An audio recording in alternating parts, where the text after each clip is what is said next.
This is sliding. What's up, everybody? Activate. What's up, everybody, and welcome to another episode of Activate Radio. And we're here to activate your mind while we entertain and educate. And on today's show, we're going to teach you 5 ways, Johnny, ways to be more effective in your day. John is going to give you some insight on how to become a marketing mental Picasso. Ooh. Yes, you heard me. And the show is brought to you by Reebok. Be more human. Exactly. And right out the gate, well, first of all, you got to give us a 5-star rating on iTunes and only a positive comment as always. And what we're going to start out with is a recap of a really fun business effective trip we just had in Boston. John and I got to hang out, got to experience the city a little bit, Fenway. And so, John, I think we start right off the bat with the cab ride, dude. Man. So the cab ride. We get off the plane, right? And you get to Boston. For those of you who've been there, you know, Boston is a very, it's a very old city, obviously, if you look at history. And it's a very Irish-influenced city. And so the guy holding our sign, picking us up, he greets us, grabs our bags, and the second we get in the car with him, this dude has the thickest, like, I don't know if you want to call it Cork or Dublin or whatever you want to call it, Irish accent you've ever heard. And there is absolutely no doubt that this dude grew up, was born in, and immigrated here from Ireland, right?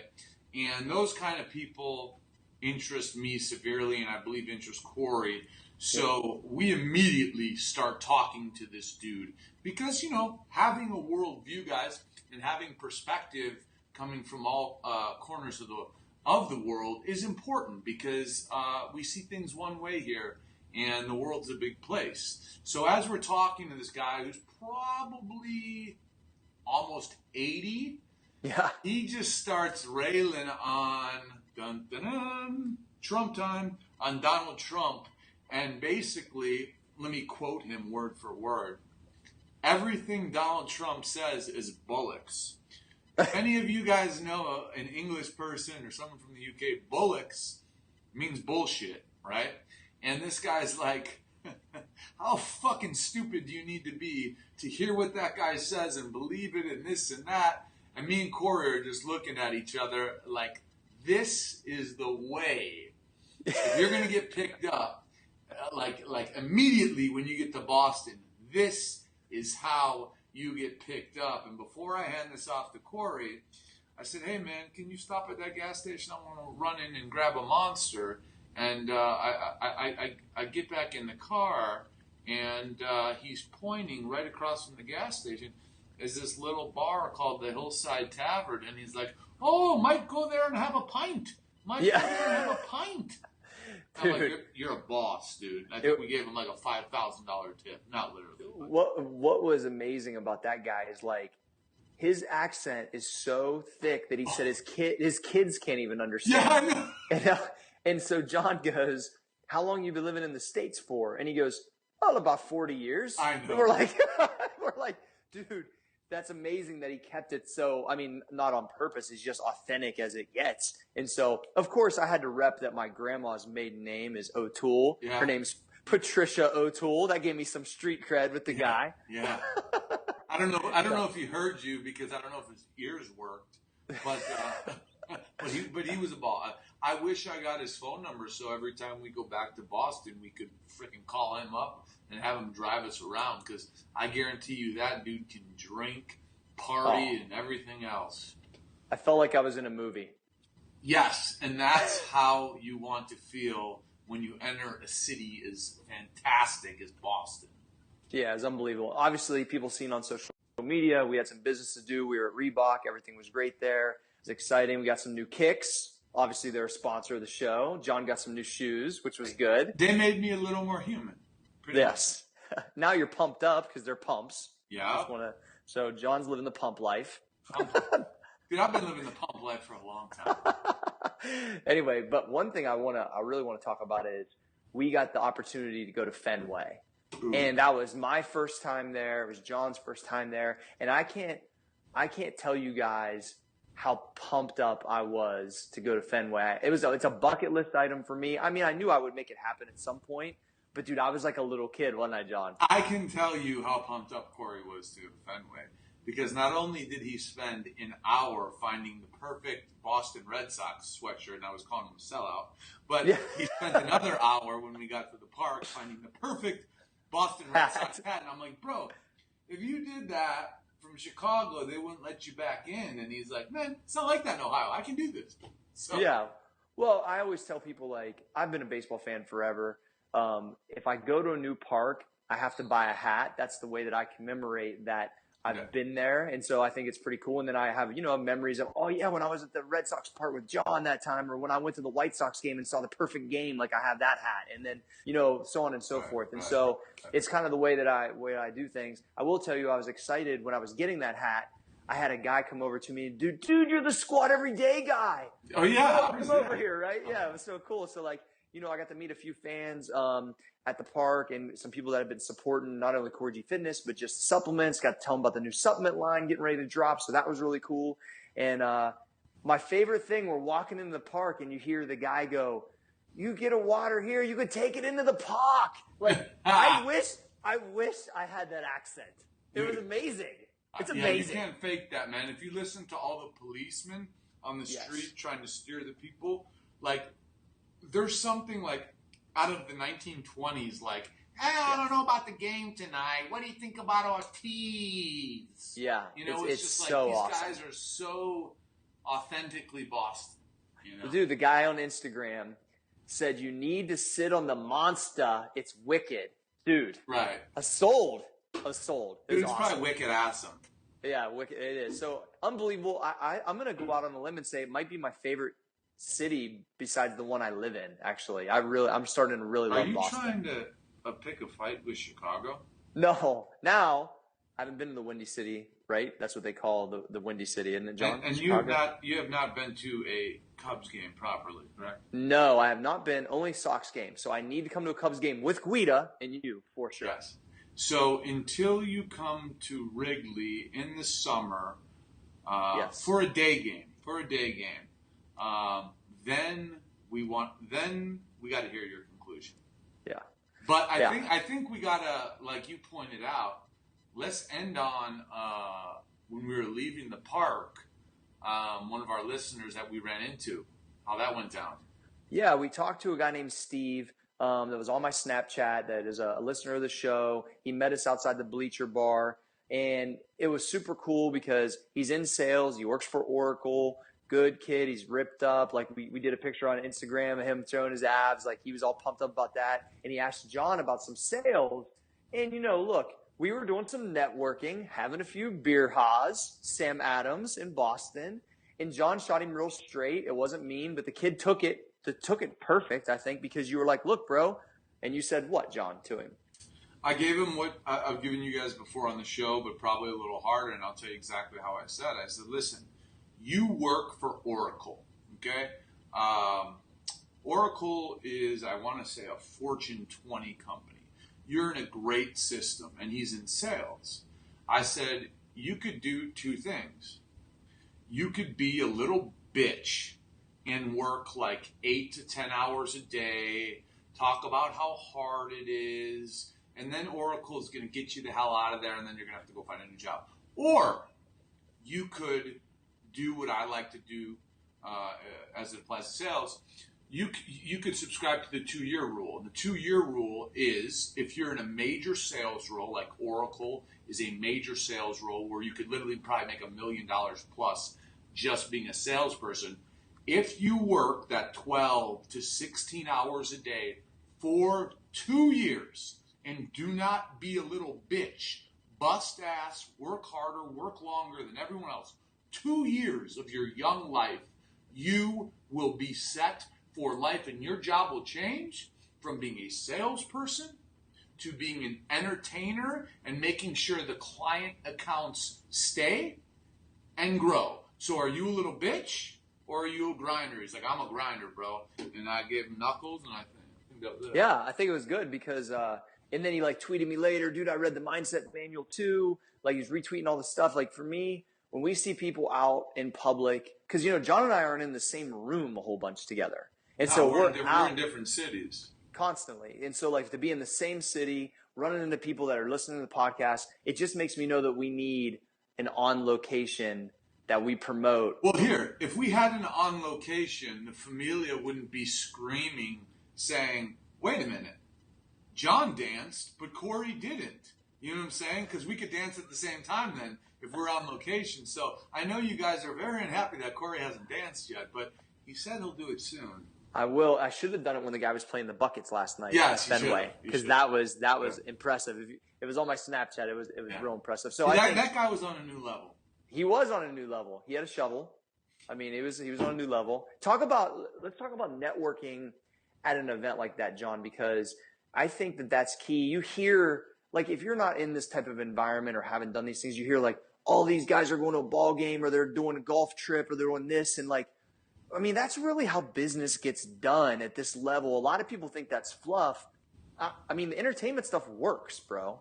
I mean, so what do you think? Networking, I believe, depending on what side of the fence you're on, right? It's a double-edged sword because typically alcohol is involved. And we all know... Typically. Yeah. When alcohol is involved, judgment is impaired. For example, I'm going to give you guys a real-life example. We were in a box at Fenway. We were networking with some business contacts. And, there's good-looking women around.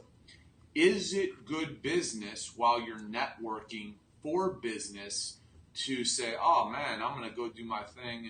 And, what? That's a mistake.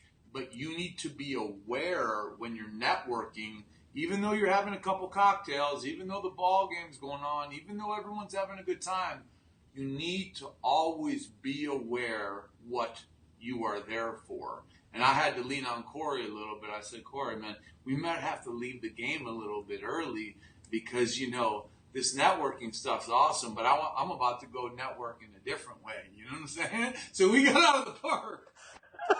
So I was like, yeah, I think it's a bad idea, John. And you were like, I know it is. I agree. He's like, I know it is. So let's go. Yeah. I said, please save me. So, but that's also situational awareness, which we talk a lot about, and working off of having a good business partner. Yes. I mean, it's not only just in the boardroom, which I believe we did well at that part too, but it's like in situations like that, you're like, you're the guy on the other side of the stage with the cane, and you're like, ooh, all right, let's get out of here. So I think it's cool though, but that's part of having complementative, like that doesn't enter my mind because I'm the married dude, right? Now, if I take myself out of that, I know that that's obviously, I mean, that's what guys that are single are supposed to be doing. So it's like you have to, it is what it is. But it was good. It was good that you recognize that and we got out of that. And beyond that, like the thing about networking is this, a very hard thing to do when you're creating business relationships is humanize the other side, because obviously the relationship in its infancy is so two sides can come together to make some sort of arrangement or deal. Well, you can't humanize each other Monday through Friday from 8 a.m. to 6 p.m. because you're in work mode, right? But when you're networking outside of the office at a ball game on a golf course, you're just dudes, or you're just dudes and gals, like you're people. And when someone pushes down their wall of I'm an executive, and they get to know you, and they get to know the fact that you have a family, or you live a certain way, or you're from a certain area, it really creates a higher probability that they will choose to do business with you because the comfort level increases. Yeah, no question. You got to take, like you said, drop down the walls, start to talk about similar topics that you like. You start to create, like you said, it's a luxury to have friends in business. But if there is an opportunity for that, or a little bit more than of an acquaintance, I guess, on from a conference call, it just makes everything a lot easier.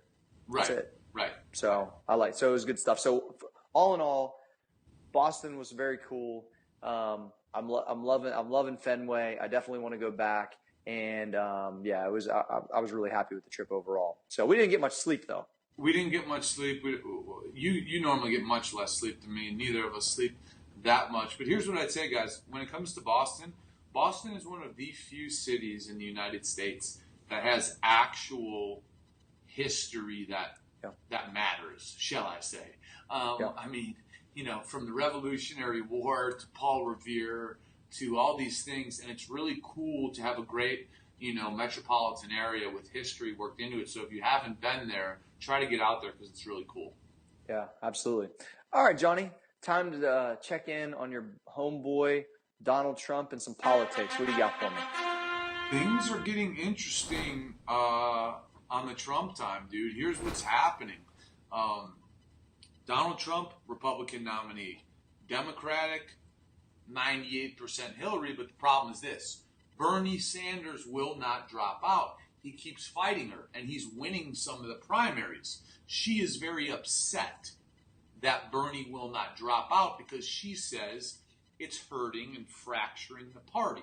Well, the numbers would agree with her statement. And if you guys remember Trump time about a month ago or 2 months ago, we would talk about how if Donald became the Republican nominee, he would get smoked in the national election. Well, here's what's happening. Donald is normalizing himself. He's going away from those extreme policies of no Muslims allowed and this and that. And he's coming off like a much more normal human being. Meanwhile, Hillary and Bernie are ripping each other to shreds. What's the result? The result is in every major poll right now, if the election were to take place today between Hillary and Donald, they are neck and neck. So it's like, dude, does this guy ever stop defying the odds? Like, is it ever going to stop? Or is he just going to walk right into the White House? I honestly, like my gut feeling, not even to say that I would vote for Donald Trump, is that he just might. I share that gut feeling. Yeah, but not necessarily because he's, like I said, getting my vote, because I'm not even so sure I'd vote for Donald Trump. I like Donald Trump as a businessman, but I just think like these things continue to happen for some weird fate. And man, I hope whoever he does pick as a vice can really help like balance him out. Because if not, John, it could be really, really interesting. And I don't know if, internationally that's a good thing for us, but I still think that he just might walk in, dude, for real. This is not a political show, guys, but I'm gonna just provide a little of what I believe. And if you look at the country, I don't think it takes a genius to notice that 15, 20 years, even 10 years ago, the middle class was much more prevalent than it is today. There's a lot more rich and there's a lot more poor. The money is consolidated in the rich's hands. And now, if you work an honest job, you cannot have kids, a home, a car, and pay for their college, right? Back in the 50s and the 60s, you could.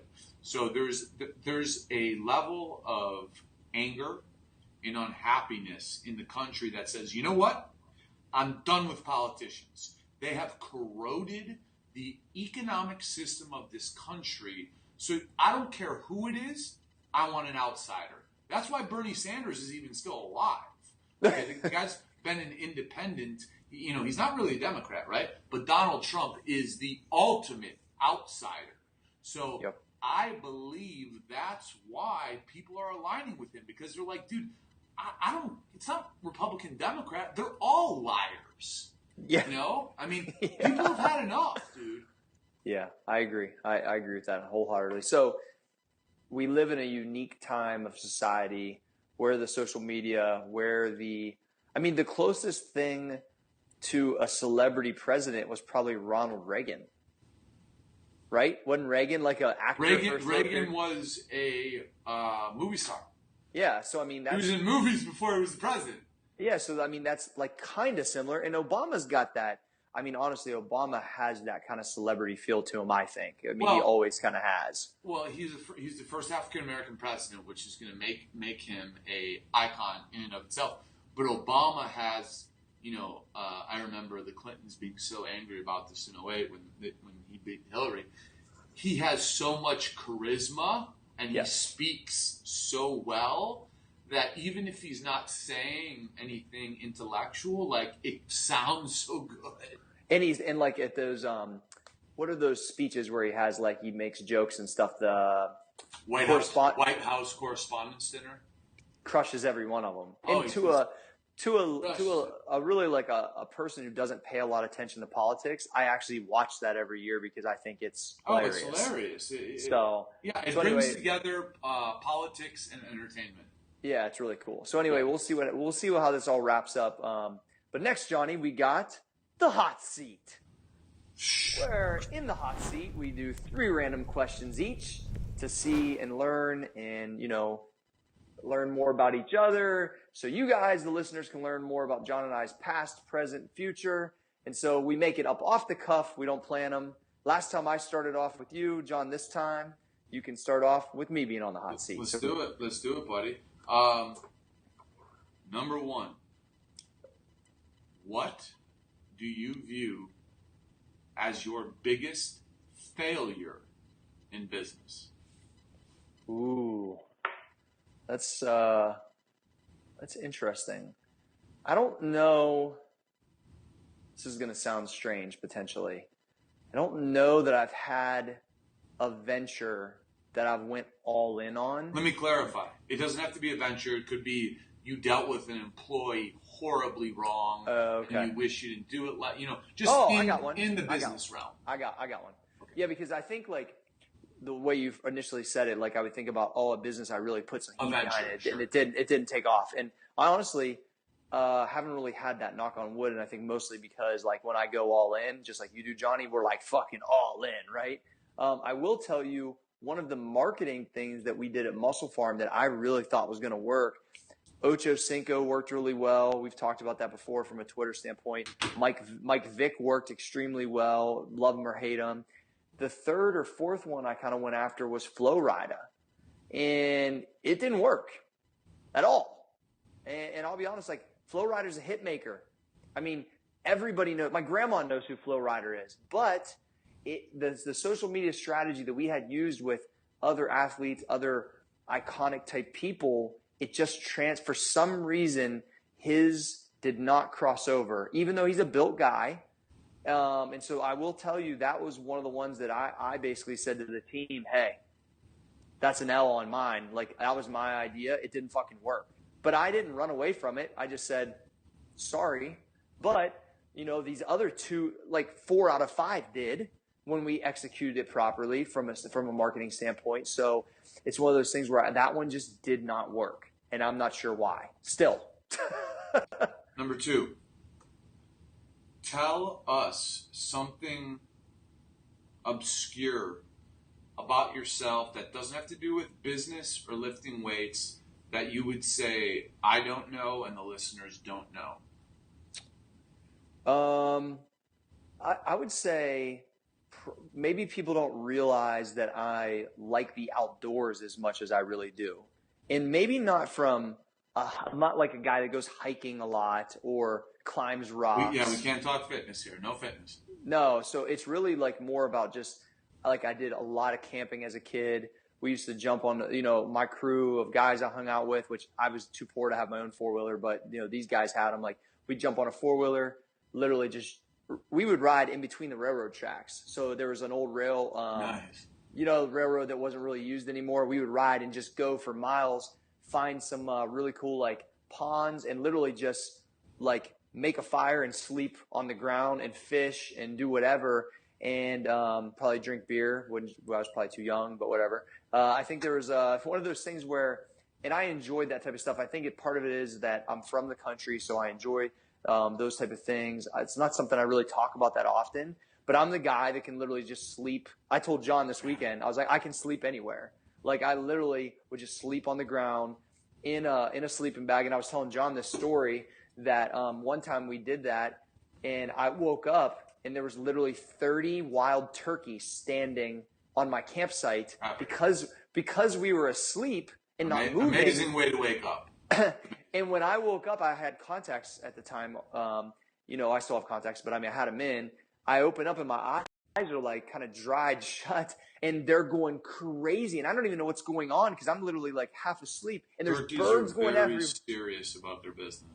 Dude, so like 30 turkey are going crazy and they're all over it. I'm like, what the fuck is going on? And blah, blah, blah. So anyway, I think that camping outdoors, but not like from a fitness standpoint, just I enjoy the woods and that type of stuff. So that's something probably people don't know. Okay.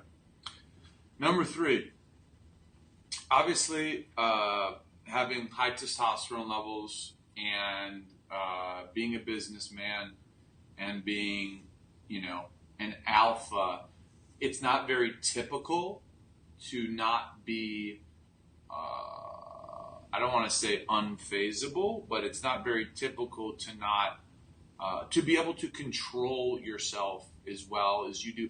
I don't know if I've ever seen you get mad, like mad. I've seen you, be a little off, but not mad. Is that something that you believe that's your mom in you, that's your dad in you, where do you think that comes from? So I had to work on that because I was an extreme hothead as a kid, big time.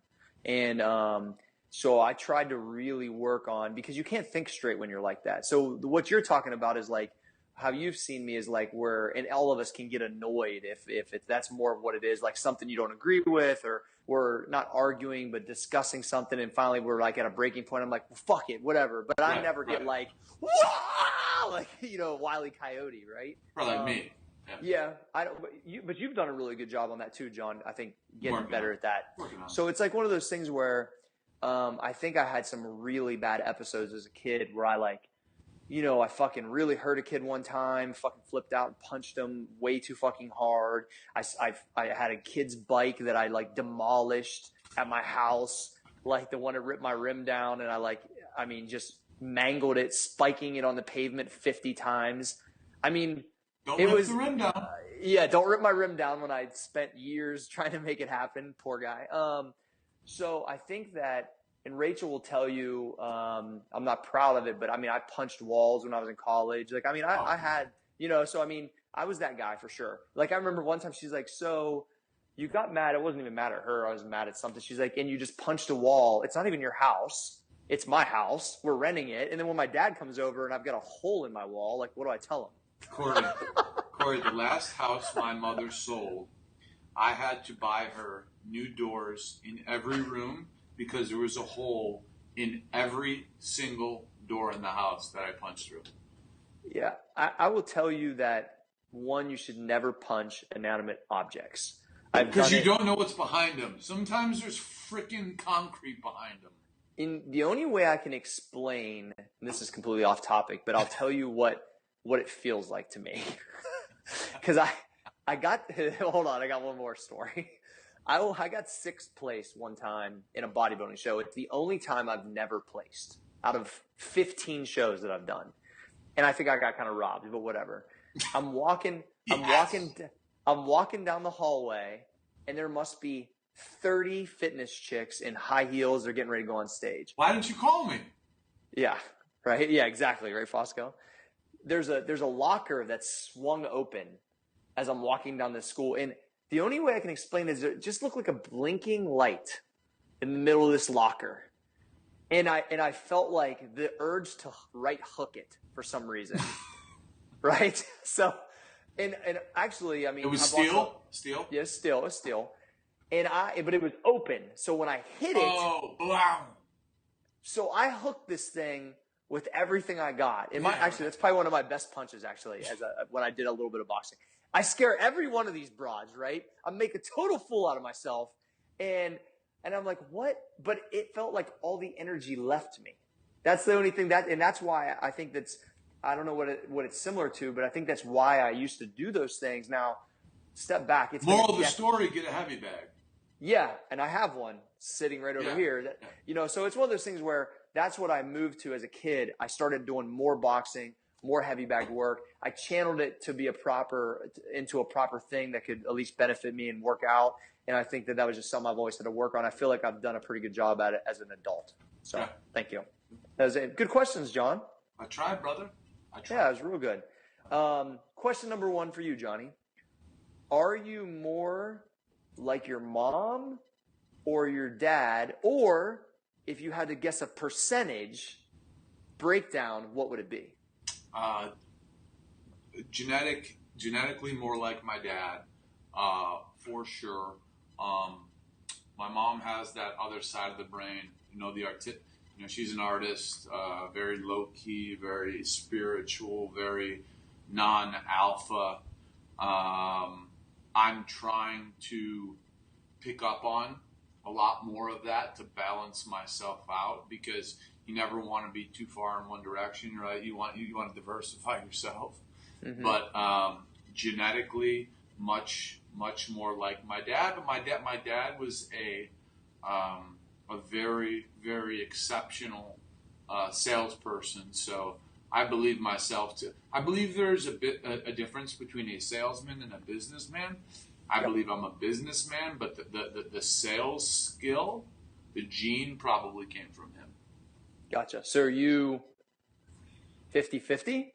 No, if we're talking about genetic base, I'm probably 70-30. My dad. Okay. Gotcha. Yeah, I try to think I think that mine and yours sound like it evolves more towards the one that you probably had a stronger relationship with as you get older, though, right? You think?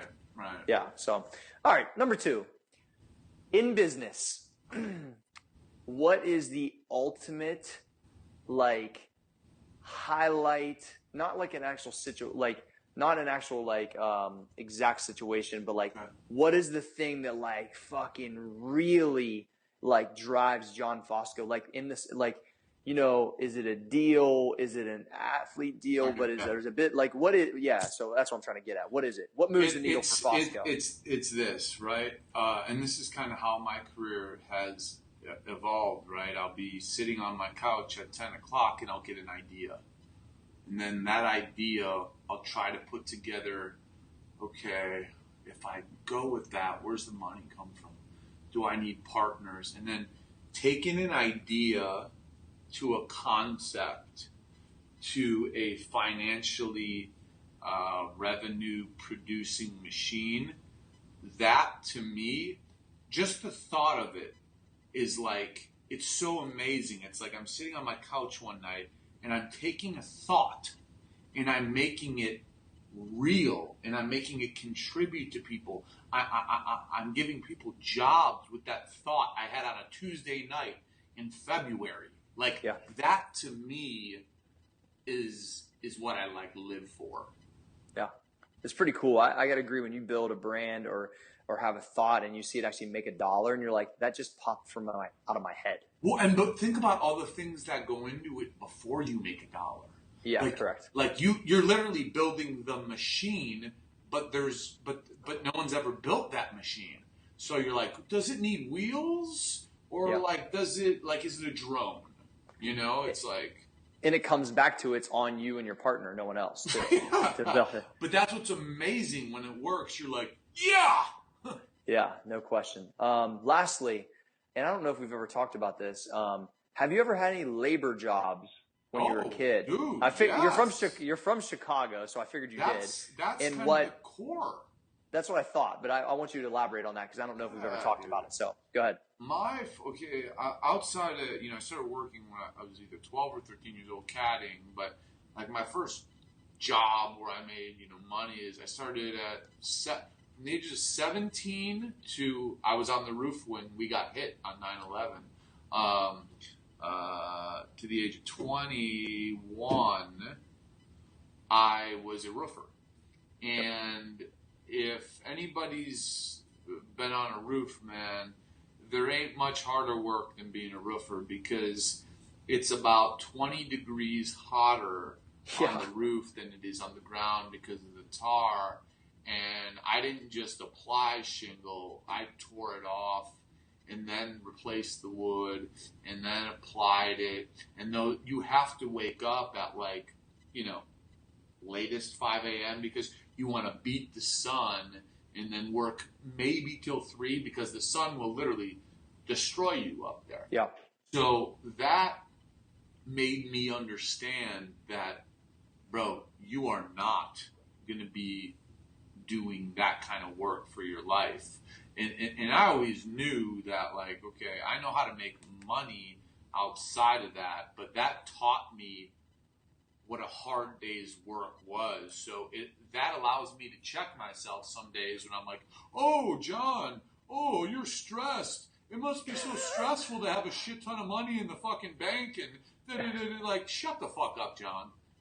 Then it's like, it's like, oh, like, dude, I used to get up on a roof, like, and I could fucking fall off and I didn't make a lot of money and, that's stress. I was going to say the angles of being I've done roofing before, not like for a summer job, but I just helped some guys. Like we did a couple old buildings and did some tar work. And it's a bad angles. I'm scared of heights anyway. It was not easy for me. It's a hard job. Very hard. It's a real hard job. It's funny because you were high above ground and I was way below ground. Yeah. That's classic. Well, I was at a new level.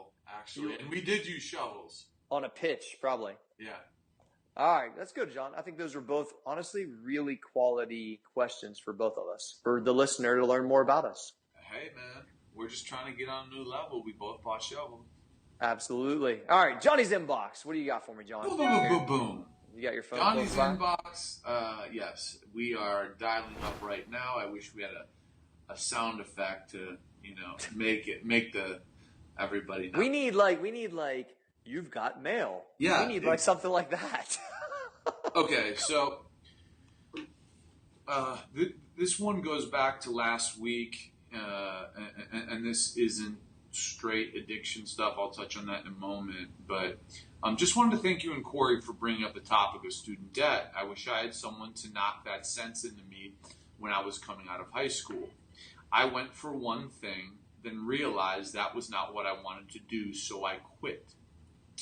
Suckered myself into a private, for-profit school for a degree that means absolutely nothing in my field. By the time I realized my mistake, it was too late for me. So everyone who's listening really needs to make sure they check themselves before they commit huge money towards college education. For the record, I now owe a total of $137,000 in student debt, about $110,000 of which I could have avoided if I just would have thought about it a little bit.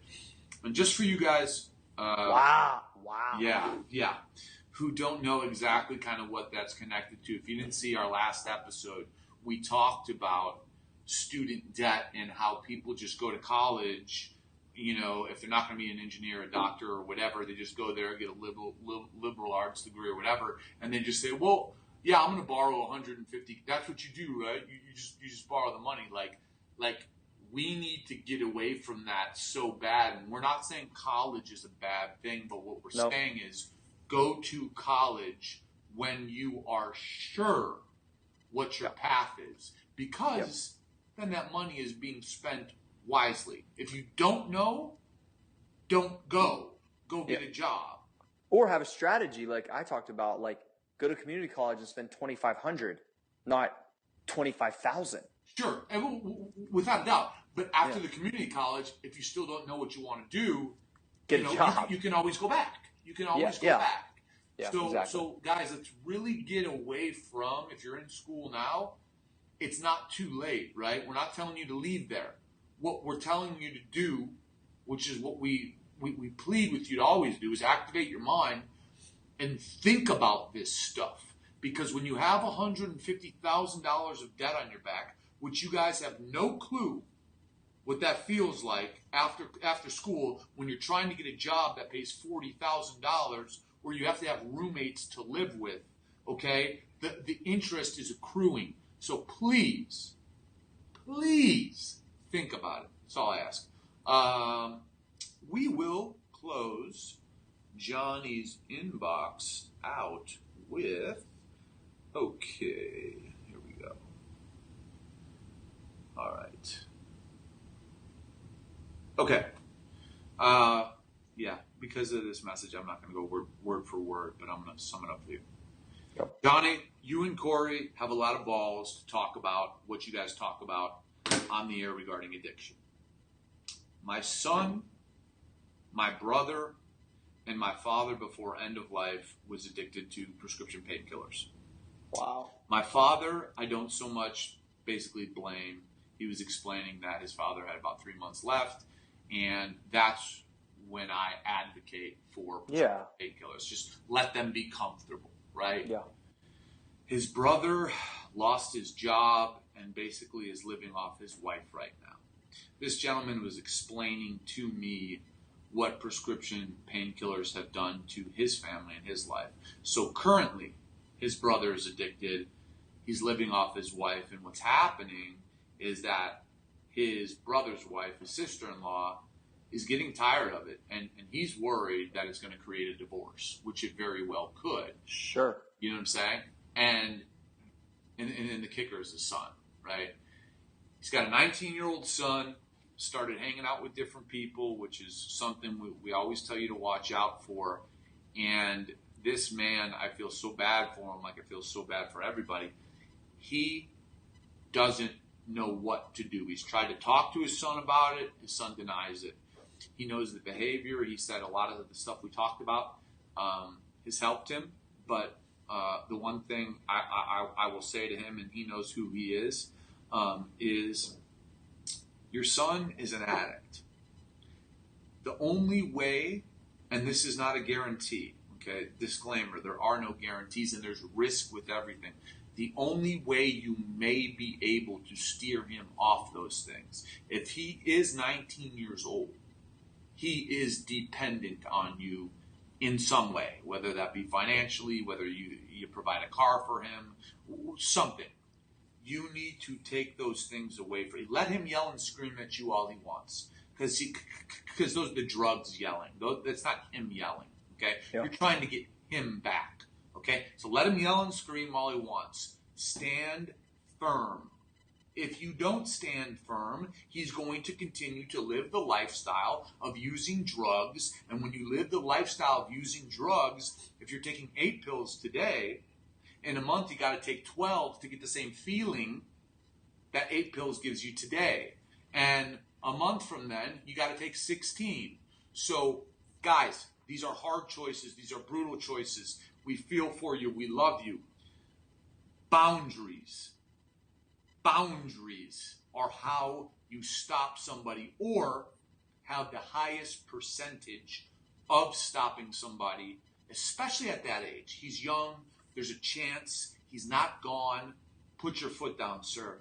Please. I feel for you. We're here for you. You can inbox me. You can inbox Cory. You can come back to the show whenever, man, and we're going to stand by you. And before we close it out, I just want to hit on the 2 pillars of addiction with you guys and how we believe we can start to beat this thing. And the first and foremost is time to get tough, right? Hashtag time to get tough. We've used that before. And what that means is no dental procedure, none, should we ever accept painkillers with. None. They will try to prescribe them, deny them. We've had listeners deny them. I don't care what they do to your mouth. Do not take them. Take Tylenol. 2, cross boundaries, right? We respect and we love everybody in our family and this, that, and the other. When they are being given synthesized heroin by a doctor, they think it's okay because the doctor gave it to them. So you look in the medicine cabinet, you look in their drawers. Once you find it, normally we wouldn't do this, guys. We wouldn't cross their boundaries, but we're going to because we're going to try to save them. You grab it, you call that doctor or you call that pharmacy that's on the bottle, and you find out how you can down the dosage of that individual's narcotic and you get him off. If he's got to be on the drug twice a day, guess what? Give him the pills twice a day. Nobody can manage their own addiction. And if you get to them before they're addicted, if they keep going, they're going to be addicted. So guys, let's keep fighting. Thank you. Cory, double bicep toe spike. Oh, hold on. Hold on, John. I'm in my gym in the basement. I'm using Rachel's dumbbell. Oh, I'm not even going to talk about before the show. Not even going to do it. So today we're going to talk about, obviously I like to give a fitness tip right now, and I'm going to go and challenge everybody for the next 30 days, John. Kind of working off of what my Activate Daily was yesterday. Is I told everybody on Activate Daily, which you got to go to YouTube and subscribe, Activate Media, if you're listening to this. If you don't subscribe to our YouTube channel, you're hurting my feelings. Yes, you are hurting my feelings. I have feelings, guys. Yes. So what I was saying is that I have a program called Lunge and Learn. It's not really that like crazy put together. It's just really lunging, or what I would say walking, if you're at a lower level and you cannot lunge, for 10 to 30 minutes a day and just learn. So I call it the Lunge and Learn program, which means audiobooks, videos, podcasts, type of things like this. Listen to John and I talk about all these different subjects. Go to our YouTube channel and Yes. frickin' lunge. Go to your YouTube channel every day. There's something there for you. I mean, that's the exact way. I program these things on the website at Corys Fitness, but it doesn't matter. There's so much free information out there. We've got a video a day, multiple videos dropping a week. Like there's plenty of information. I want you to challenge yourself for a 30-day period of time to dial into our YouTube channel, lunge, walk. I'm not really going to recommend running. I really would want you to like either walk if you're at a lower level, and if you can lunge or run, that means you should be lunging, in my opinion, because it's hard. Yeah. And so I would say try to learn and pick up one thing a day. Not 10, and you might pick up 10, but really one thing a day that makes you a little bit better, and one solid takeaway, and start and look for it. And if you don't find it in the first video, go to the second video. Find something to make yourself better. And so it's kind of like fitness, but also a little bit of development, and I think it's important. And you can go to iTunes. I don't want to say I highly doubt this because I know you guys are diehard, but we have 40 episodes, and the point of every episode is to give everybody that teachable moment or that teachable takeaway, or 3 or 4 or 5 of them. I guarantee you, if you listen to an episode of Activate Radio that you have not listened to, that you will take something away that you can add to your repertoire of your brain or your work or whatever, man. So do what Cory says. Start lunging, and guess what? It makes it easier. It makes it funner. It makes that time go by faster if you're getting a little knowledge dropped on you, you know? Two birds with one stone. I mean, we're all about being effective, and that's really like when I started doing that, I was able to like make myself stronger, talking about the lunge, and make myself a little bit sharper and smarter, I believe, and also have my metabolism raised at the same time. So why wouldn't you do it? That's why wouldn't you do it? What I think we close this with is, Cory, next episode, I really want you to talk about during fitness time, suits, the physical body suits that powerlifters wear, because I've been laughing for about 24 hours after I learned that men wear girdles pretty much. But I think we should save that for next show. My guy, John, you're so funny. As you learn the super pockets of different fitness things, you're always cracking me up. Oh, dude, you better get a 2x4 and put it on your chest. All right, so Johnny, next we're going to go. Let's talk about how you're going to teach people how to become a marketing mental Picasso, John. Picasso was a great painter, Cory. Yes. But Picasso did not get much love when he was alive.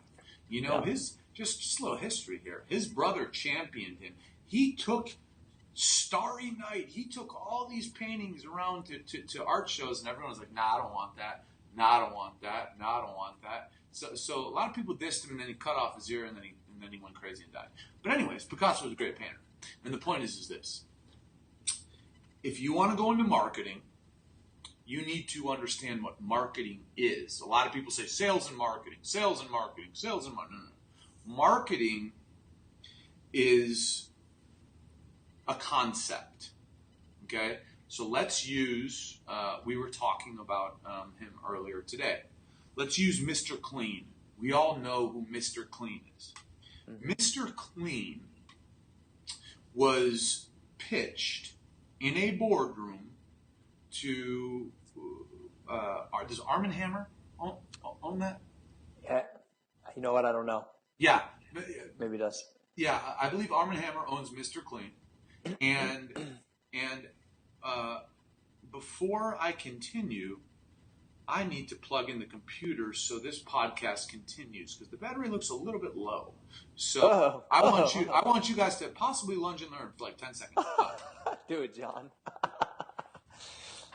We'll use this quick little audio break to talk about our sponsors, which is Reebok. We had a great giveaway last week where I believe Eric Barkley won. We sent him a pair of lifters. We also sent him a pair of Z-Print trains, which are extremely comfortable. And obviously, it's always brought to you by Activate Media. If you guys have any website needs, any needs to help with your brand building, or just would like to consult with John and I on your business, go to activatemedia.com. And you know we're bringing the fitness game with CoryGFitness.com and the new supplement line that we can't tell you the name to yet, but that'll be coming real soon. So, yes, all right, John. Okay, continue. Very good. Very good. We're safe, guys. Okay, so we're taking Mr. Clean as an example. So that was pitched to Arm & Hammer or whatever, Johnson & Johnson, whatever the parent company was. Mr. Clean didn't come out of thin air, right? Some marketing company or some great marketing mind or some great marketer sat there and said, this product you're coming out with, what does it do? It cleans, right? It just makes things super shiny.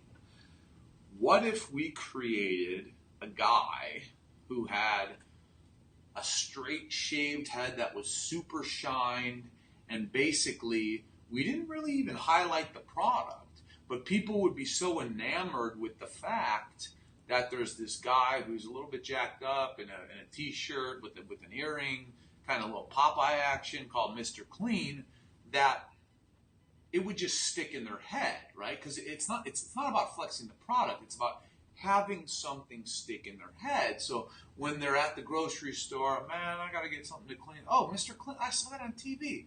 It's basically painting a picture to a company on how you can make their product be part of the subconscious of another human being. And what you're doing when you're pitching that to someone and you're coming up with this concept is you're painting a mental picture that and the paintbrush is your mouth.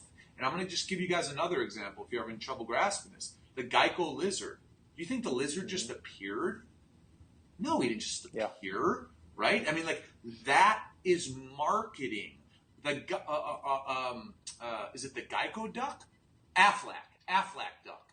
Mm-hmm. That is marketing.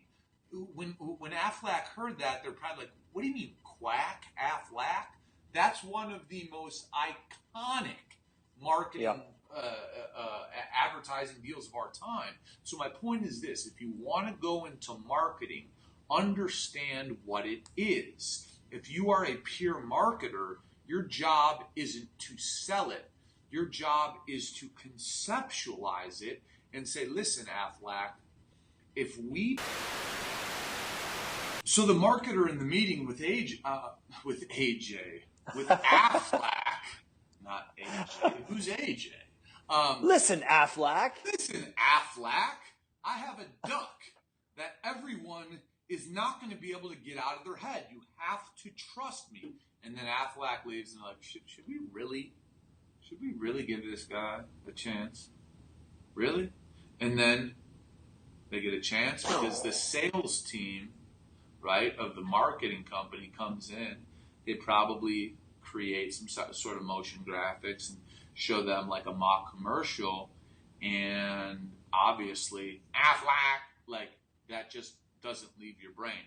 Nope. That is what a marketer is. Someone who creates concepts that get stuck in your brain. So when someone says sales and marketing to you, say, stop.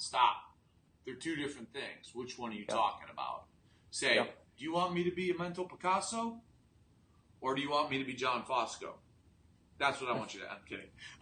So you just have to have them define that, because they are two different things. And sales and marketing, I think, is a fake way to combine a position.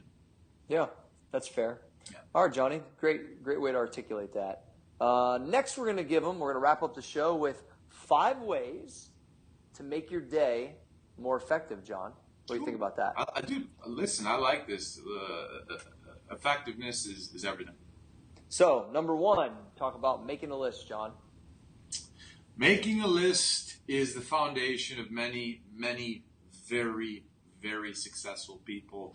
One of my favorites said, "Want to know how I made billions of dollars?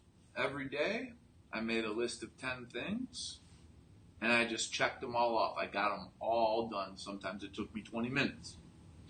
Sometimes it took me 10 hours. Sometimes it took me 20 hours.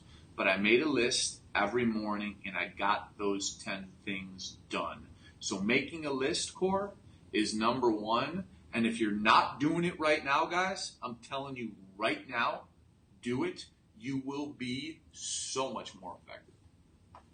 Nice, John. I agree. Because it's almost like the same thing with the goals. Like, if you don't know what your even mini goals are for the day, you're just kind of just aimlessly rolling through the day. So you got to have some strategy. It's like a daily strategy. Yes, sir. Number 2, what I like to always talk about is, everybody procrastinates to some degree, whether it's laundry, whether it's business items, whether it's receipts for reimbursement at your job, whether it's whatever, right? I believe that as you're making that list, if you take your top 2 or 3 things that you're knowingly even procrastinated only 24 hours on and get them done, I believe that they're in the back of your head going, well, yeah, I pushed that from yesterday. I need to do that. And sometimes for me, it could be easy as mailing something to somebody, like that I just walked by for a week just because I didn't want to stop at the post office. It's really things like, John's laughing. So, but when you get those things done and you attack them first, I really believe you feel like a little bit of accomplishment. Relief. Yeah, it is relief, because that procrastination builds up as small as it may be. Right. And so I don't always do this, but I attempt to say, let me shift these things to the top of the list, and then I can get the relief and move on. So I think that's a really good point. Number 3 would be divide that list in 2 to 4 determined focuses, John. Yeah. So like Cory said, if you're a procrastinator, like most of us are, that list should be divided into, 4 to 5 sweet spots. So your first one is what you procrastinate on. All right, make that your first 2 points. You better knock that out first, because if it's at the end of the list, you ain't going to get to it. Knock that out first. What's next is like, okay, I got to get to my emails. I got to reply to all my emails. Okay, boom, next. So you need to understand what your day and your job requires of you. And if you put it on paper, and if you put it in front of you, it's so easy, because guess what? If you don't check it off, it stares at you all day and all night like, hey, you little bitch, you didn't do this. So it's like, damn it, I gotta do this. But it's good to do things like Cory said, in sections. Okay, these are my procrastinating things. These are my email things. These are my phone call things. These are my creative things. And knock them out in sessions, and write out your list with those in session. Yeah, I love it. I'll add to that is, I feel creatively, after I get rid of the procrastination stuff, like we do daily videos, we're doing creative projects for clients. Like, I like to section that time and say, okay, for this block of 3 hours, I'm just going to crush this and not kind of do this and kind of do that. So that just kind of was on top of what John explained. I think that's the way it works good. Number 4 would be, and kind of extension, start the execution process. Like, don't allow yourself to be pulled out of executing those focuses properly, right, John? Yeah, I mean, listen, you put a list together. We talk about procrastination. Well, the biggest thing anyone procrastinates on is actually like getting to work. You know, Yeah. they talk about, you know, entrepreneurs, it's hard. You got to work from home sometimes. You know, you don't have a boss that's pushing on you. But here's like an amazing statistic, and it kind of goes to this. They say people who work 40-hour work weeks in an office, they do about an hour and 15 to about 2.5 hours of work a week on a 40-hour work week. So when we talk about execution, we mean actually getting down to business. So you got your list now. Yeah, you knocked out your procrastination things. Yeah, you sectioned off by creative email. But like the doing piece has to be constant throughout the day, or else, like I said, when you're trying to, you know, enjoy a beer on the couch or hang out with your family or watch a TV show, that list is going to be staring at you, calling you a bitch because you didn't do it. Yeah. And so do you believe that's number 5 is like recapping for the day? Oh, John? That's it right there. Because when you make a list and you hit every goal and you check it off, I don't care if it's basic stuff. That's an accomplishment. You won the day, right? You won the day. Those 10 things are how you win the battle of that day. And if you can, you know, it's like in sobriety, right? Every ex-drug addict wants to get high every night, but you have to win every day. So if you cross these 10 things off your list, you're winning and you're executing every day. And then you go over them and then you recap them, because when you recap them, then you got a pretty damn good idea what tomorrow's list is. Yeah. Speaking of win the day, that's actually Zach's hashtag he uses all the time. And I'm rocking the Iron Valley barbell right now. Iron Valley MFers. He's on vacation and can't wait to get him back so we can get to work. All right, so, John, I believe that was a really good show. I think it was good. Look, guys, like I always tell everybody, subscribe to the YouTube. I've already challenged you for the next 30 days. Text your friend and let them know about the show. Text them the link to the show, to this or the audio. Give us a 5-star rating on iTunes. Only a positive comment. Let's keep spreading the word. And Johnny, wrap us up. Yeah, I'm going to do 2 things. I'm going to challenge you guys first, and then I'm going to ask you a favor. The first thing I'm going to challenge you with is this. I want you to message me or Cory, the show, make a comment on YouTube, whatever. If you're not learning something from every show, I challenge you to listen and come back to us and say, I didn't learn anything. Because if that's the case, I am mad at you. I'm mad at me. Yeah. And I'm mad at him. Because it's our job to try to share experience to help you learn. So I'm challenging every one of you to let us know if you're not learning anything, right? Now, on the flip side of that, if you are learning something every show, I think as a family, we're doing ourselves a great service. And if we're doing ourselves a great service, the favor I'm going to ask you is please have your friends subscribe to our YouTube channel, because we are getting, we have a good sponsor for the show, and we have more and more interest. We have more and more people listening, but it's only going to strengthen the family and the show. All that is a metric, right? So you guys are doing an amazing job on audio. Keep listening on audio. But listen, man, we try to make the video fun, right? Yeah. So we try to give you a reason to come to YouTube outside of being extremely sexy. Outside of that, we try to give you a reason to come to YouTube and watch us. So it's free to subscribe to our show. We love you guys. We love you guys, and we care about you. So show us a little love. Show us a little love. subscribe to the channel. And you know what?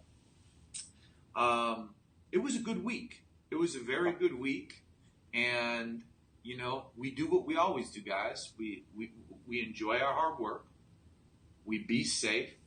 We recharge our batteries. And we get ready to go kick some fucking ass on Monday. And I know that's where I'm at. I know that's where Cory's at. And you know this all came from Activate Radio. And you know we are Activate Media. And Monday's coming up soon. And guess who you're going to see on Monday? Us. Activate out.